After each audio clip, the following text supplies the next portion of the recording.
Hi, YouTube. Welcome to Study That, Doing This, a show for graduates and soon-to-be graduates who are considering a non-traditional career path. My name is Tam, and I studied linguistics but ended up working in tech. And recently I was wondering whether other professionals had a sort of bumpy career path just like I did and how they pulled it off. And that brings me to today's guest, Ernest Bio Bogore. Hi, welcome. Hi, good to see Nice, you. Thank you yeah, for nice to having have you me. here. So Yeah, thank you. let's kick this thing off really casual. Like, tell me a little bit about yourself, your hobbies, where you live, that kind of thing. Okay, my name is Ernest Bio Bogore. Usually I have, a longer name, but I prefer giving you the three. I'm in Benin. Benin is a country just right beside Nigeria, and Benin is a French-speaking country. And I love everything that's American, TV shows, food, and music. I really love rap music. And So I love English as well because my French is quite better, but um, I love Your English. English is really good too.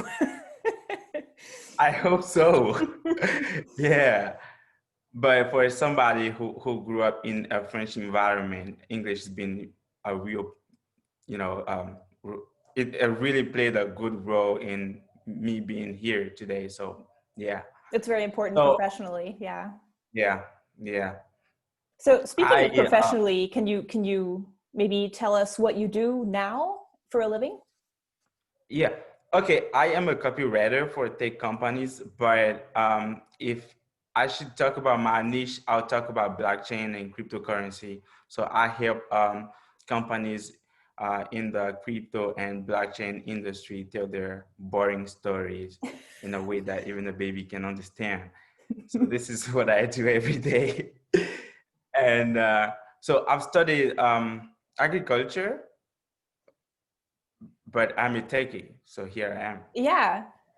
And I mean, we talked a little bit before too, and you also told me you not only work in tech, but you also do translating.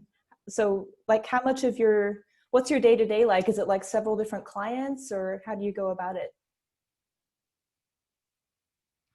Okay, so one month ago, I completed a contract with an American company, a blockchain company. I was working full time as a content manager, and I was also doing a bit of freelancing, on the side.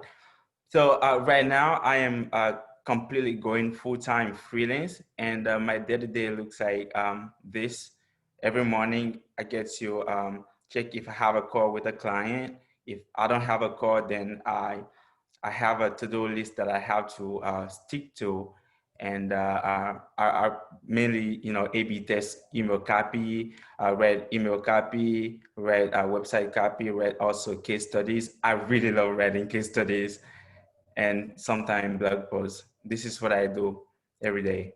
And I am also a part-time journalist for the British media, the Right. Daily Mails, the Mirror, the Sun. So I am in the African French desk, and I'm the editor for this desk. And this is what I do basically in the morning. By the afternoon, I start working on my client. Wow. It's so much like all together, Yeah, it's like 3 jobs. yeah. Actually, that's so much. Sometimes I wake up to 20 hours a day. It's crazy. Wow. Sometimes I also work like 16 hours, but I love it. Yeah, love You'd it. have to do 20 hours. That's crazy. Yeah. And so you already mentioned you actually started out in agriculture. Can you talk a little bit about, first of all, why you decided to study agriculture? And then maybe later on we can sort of get into how do you go from that to what you do now? Because it's so different. Okay, so when I got the baccalaureate, I just want to do, technology.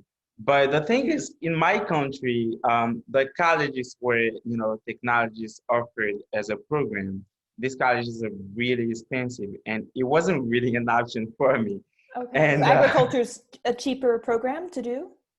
yeah, and the one thing they told me about agriculture is that at the end of the day, I can have my, my farm and, you know, uh, grow some some plans, or I mean, I can do anything by myself, not being obliged to work for somebody. And I was Right. like, wow, I really want that, because we're in a country where there's no job, and if somebody's gonna hire you, he's gonna, pay you low rates. So I was looking for something that can give me a bit of flexibility, but also, autonomy.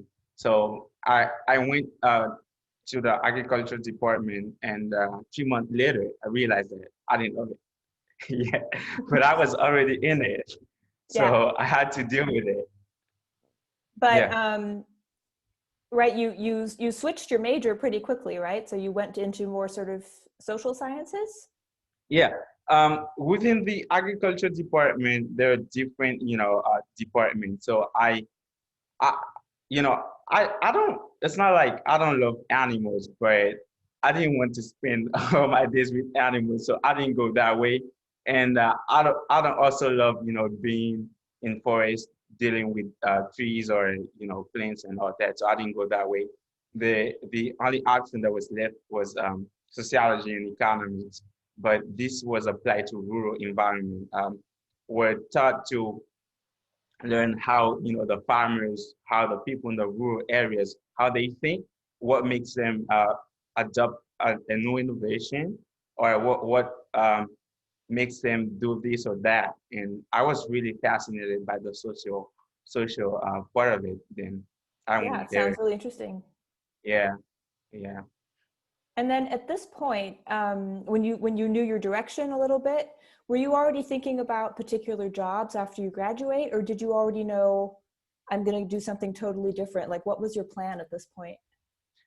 So I didn't quit technology when I was doing agriculture. I was all the time learning. I was learning Java programming, Yeah. object-oriented programming. Because one thing is that I love video games, and at some point I felt that the video games were like doing the same thing. I didn't feel, the innovation. So I was like, okay, man, I'm gonna learn how to do this and, build my own game. So I was uh, doing agriculture, but at the same time I was learning programming, and ultimately I learned a lot, and I came to a point where I decided that I can combine what I'm learning, transfer some skills I was learning in agriculture, and implement them into technology, and this brought me into marketing.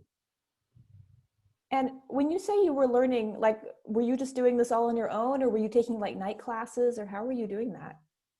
Uh, okay, at the time I was learning here with incubators, but when I discovered I could learn, much better things in English, I stopped, going there. So I learned all by my own over the internet, and I Wow. was watching tutorials, yeah, and also attending conferences here and there in different, in the neighboring countries, and I loved it. But at some point, I was like, okay, this is not what I really want to do, because I grew up in a context where when you're a geek, there's um, like, I don't love being called a geek, but I love the part of doing complex things, because when you're doing technology in my part of the world, people think you're super smart, like you're an alien.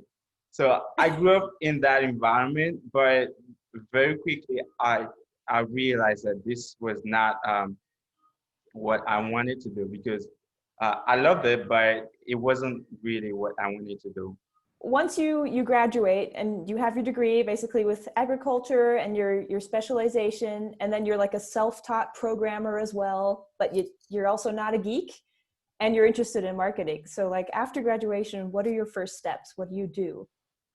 I started preparing for this when I was in the second year in college. So after attending some conferences within the tech space, I came to a conclusion. People in the tech environment, they're super smart and they have really great ideas. But the thing is, they're geeks and they don't speak the human language. Because I've went to conferences where I've seen, real product, I've seen great product, but the Yeah. guy, I mean, he can't explain how the product's useful to me. And you know, to understand, you need a product, but the way he talks about it makes it sound like this is not a product you're looking for. Right. And I was like, okay, I already understand the complex part of of the technology. What if I trying to, you know, evangelize, democratize the technology? What if I trying to take the complex thing and then I make it easy to consume so that the real people who need the technology can be aware of it? Right. And I started, and you know, I really loved it. The first time I looked for copywriting over the internet, I came across a blog from Carol Tice, and I consumed all of it. Like, I was really passionate about it, and I stuck to it. And so, So after graduation, I was like, I want to go full time freelance, right. but I didn't really have much guidance. I didn't know what to do, and I went on content mills, Upwork, freelancers, where people, you know, made fun of me, and where I also made, you know, a few money. I knew the money was there, but I didn't know how to get it. Right. And then started reading a lot. Then at some point, I decided to quit this content mills and, you know, go look for my client myself. And it was hard, but I made it. Yeah. And you also started your own business with some friends, right? Can you also talk a little bit about how you got into that and whether you're still doing it, how you're still doing it? Yeah, I have some friend who also speak English. So we've also realized that in our environment, in our French speaking environment, people need to interact with the English word. So we kind of implemented a business, a translation business where people can order French to English or English to French translation. And this is what I was also doing a bit of social media marketing. I was trying to implement what I was learning over the internet. But right now I'm full time, you know, into copywriting. So the business not it's no more my pipeline. Okay. Okay. All right. Um, so can you tell us a little bit about what happens when a client comes to you? So they have the geek speak and they want it to sound human. They want people to know like why they need this product, why they should want this product, why they should be excited about it. What are your steps? Like, do you first have a phone call with them or a Zoom call or do you first get a creative brief? How do you work with clients exactly? Okay. First thing I get to learn what the technology is. I get to learn what they're doing. I get to learn about the business. And also, if it's not really clear, I get to learn what their competitors are doing. Right. And after that, then I can know what the real value proposition is. Then I can know how to address it. But I need to have a call with the client so I can know who they're targeting. If they don't know that, then I'm gonna come out with a content strategy. Right. But if they already know who is the persona, then you know it's kind of easier for me to tackle that. Right. And do you also do like user research yourself, or do you like expect the client to bring this to the table ready for you? If they bring it, it's okay. But if they don't, then it's my job to do it. Right. But most of the time, they don't even know who to address. They just want.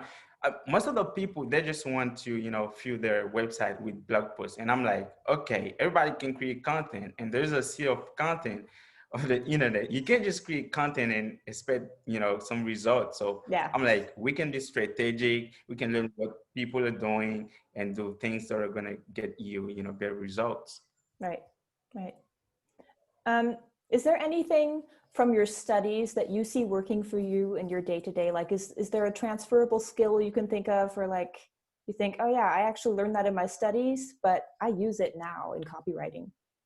Yeah. So I actually have we've been taught how to think of what makes people take action. They call it social psychology. This is what I really love the most about what have studied.